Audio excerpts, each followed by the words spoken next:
Bueno amigos, bienvenidos a un nuevo vídeo en mi canal de Dr. Carballo Live y vamos a hacer una pequeña reflexión de lo que está pasando estos días con los virus respiratorios, ¿no? Ahora estamos en pleno pico de virus respiratorio sincitial en niños, estamos viendo por desgracia mucha hospitalización y muchos niños en UCI, en algunos casos ha llegado a colapsar las UCIs y se han necesitado poner tanto camas de hospitalización como aumentar las camas de UCIs, y vamos a ver qué pasa dentro de unas semanas, ¿no? Con el pico de la gripe que desgraciadamente vamos a ver, ¿no? Cosas positivas, a mí me da orgullo el ver en nuestro país como el único que mantiene las mascarillas, por ejemplo, en los transportes públicos. A mi juicio nos hemos quedado cortos, hemos aprendido poco de la pandemia. En este caso, podíamos haber evitado, poniéndonos las mascarillas solamente estas 8 semanas, haber evitado, en interiores me refiero, el palo más gordo que desgraciadamente estamos viendo en niños muy pequeños, ¿no? En niños menores de 1 año sobre todo, ¿no? Cómo están pasando por hospitalización y por UCI. Y ahora vamos a ver qué pasa con la gripe. Es verdad que hemos vacunado a nuestros pacientes más vulnerables, y si no lo habéis hecho de verdad, os animo a que lo hagáis, pero desgraciadamente no hemos protegido lo suficiente tanto a nuestros niños como a estos pacientes cuando van a infectarse. Muchos de ellos estarán protegidos por las vacunas, pero algunos, y los más vulnerables, los inmunodeprimidos, los que no generan una respuesta inmune adecuada, desgraciadamente lo pasarán mal. ¿Por qué? Porque, bueno, pues desgraciadamente no van a poder crear esos anticuerpos neutralizantes necesarios. Por eso, la mejor medida es no pasar este virus, no enfrentarse a ese virus. Y la única manera de hacerlo, tal y como dijo el Centro de Control Europeo el año pasado, cuando nos dijo que habíamos minimizado prácticamente a cero la epidemia de gripe. No había sido epidemia el año pasado, y desgraciadamente este año, a esta semana, ya estamos en umbral epidémico, ¿no? Y eso ha sido porque, bueno, nos hemos quitado las mascarillas. La gente dice, bueno, entonces tendríamos que vivir con mascarillas toda la vida. No, eso no es verdad.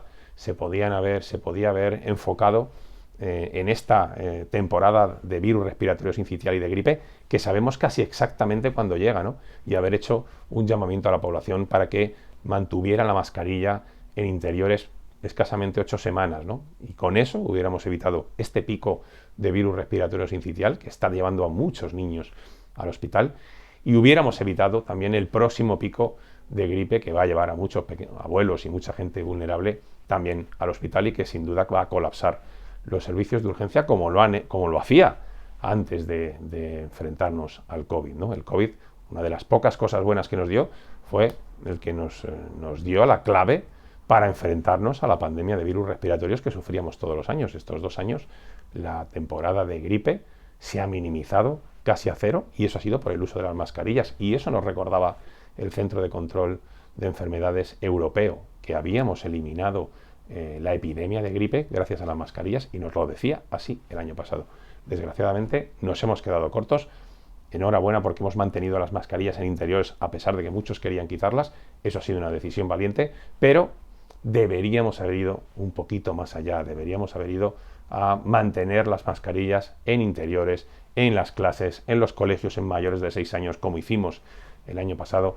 El haber mantenido mascarillas en las oficinas, por supuesto en hospitales y centros de salud, y bueno, pues eso nos hubiera ayudado a minimizar el pico de la ola, a aplanar la curva, el famoso aplanar la curva, que nos hubiera venido increíblemente bien en los servicios sanitarios. Desgraciadamente no están los servicios sanitarios como para ir perdiendo dinero, y esto cuesta muchísimo dinero a las arcas públicas. Este refuerzo de personal que no sobra y que no tenemos dinero, este refuerzo de personal que vamos a tener que hacer todos los años, como se ha hecho todos los años anteriores, esto cuesta muchos millones de euros, ¿no? Y no tenemos el dinero para ir tirándolo. Cuando una medicina preventiva, es decir, ponernos la mascarilla y evitar los casos, nos ahorraría todo esto, porque no se necesitaría, ¿no? Salvo para, por ejemplo, enfermedades respiratorias muy transmisibles como el COVID, pero que se va quedando poco a poco, y esperemos que este año no llegue a esa ola que llegó el año pasado cuando nos enfrentamos a una nueva variante como era Omicron, ¿no? Este año, bien vacunados, algunos han pasado 1 y 2 veces la enfermedad, y probablemente no vamos a ver ese pico que vimos el año pasado, ¿no? El habernos enfrentado con mascarillas, sin duda alguna, nos hubiera ayudado mucho estos próximos 2 meses. Pero hemos elegido el palo, y el palo como ya estamos viendo en niños, es muy duro. Así que, amigos, protegeros, proteger a vuestros pacientes vulnerables en estas fiestas. Si tenéis síntomas, haceros una prueba. Si tenéis síntomas, poneros la mascarilla. No compartáis espacios cerrados con vuestros abuelos o vuestros pacientes inmunodeprimidos o pacientes con enfermedades cardiopulmonares, porque, bueno, pues desgraciadamente, y lo vemos, por desgracia, todos los años se nos pueden agregar las fiestas. Bueno, muchas gracias por estar ahí, muchas gracias por seguirme, muchas gracias a todos vosotros por vuestro apoyo. Y bueno, pues esperemos pasar unas fiestas más tranquilas que las del año pasado y más seguras. Un abrazo a todos.